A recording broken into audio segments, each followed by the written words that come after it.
India star archer అమ్మాయి Vennam Jyothi Surekha world cup stage 2లో అదరగొట్టింది.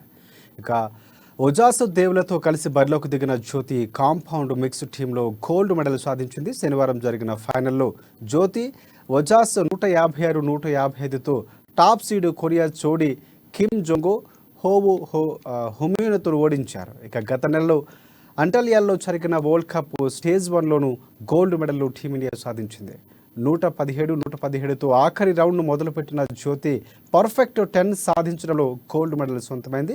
ఇక మెన్స్ ఇండివిజువల్ కాంపౌండ్లో కూడా ప్రథమేష్ జవ్కార్ సంచలనం సృష్టించాడు. వరల్డ్ నెంబర్ 1కు షాక్ ఇస్తూ కెరీర్లో తొలి గోల్డ్ మెడల్ అతడు సొంతం చేసుకున్నాడు. చాలా కష్టం అనిపిస్తుంది.